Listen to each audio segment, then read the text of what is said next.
let's suppose that when God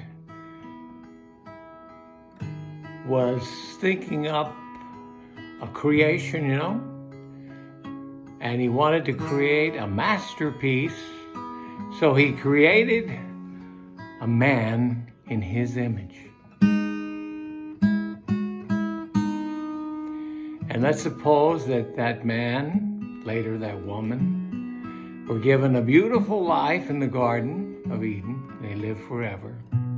But then they were misled by a fallen angel, and they were drawn or driven out of the kingdom of the garden.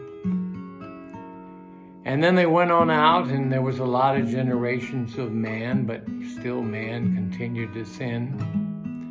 But there was at least one man who was righteous, and his family, and they all believed in God and followed the Lord. So God decided to clean up all the evil that man had committed once again, and he was going to cleanse it. So he told Noah and his family to build an ark, build a boat, and get out there in that water and be saved in that water. And so they got out there, the floods came, and when the water came, the boat floated, and it took off, and there was 8 souls saved because of water. Kind of like the baptism, it's kind of a symbol of a saving grace, especially whenever God came back.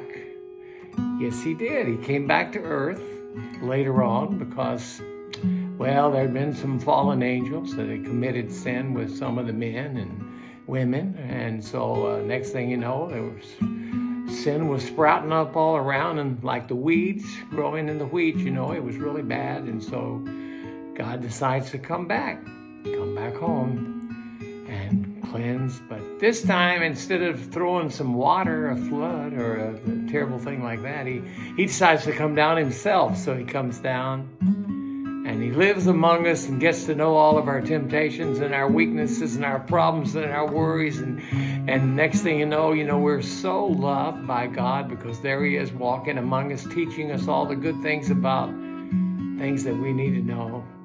And then those evil men, they persuade the others. Next thing you know, they crucify. But this time they didn't just crucify a man, they kill God on a cross. And you know what?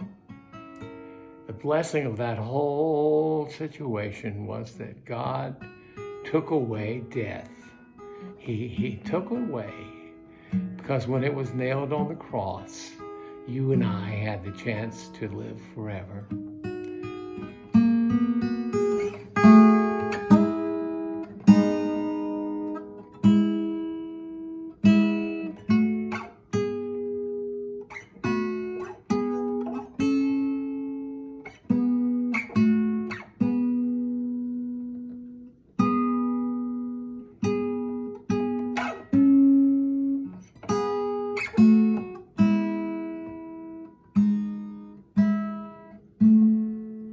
So that beautiful creation that God created called man was given the opportunity not just to live on earth again because of a flood that cleansed the world and they were able to live on earth again, but this time because God came and died on the cross, you and I can go to live where God lives in eternity.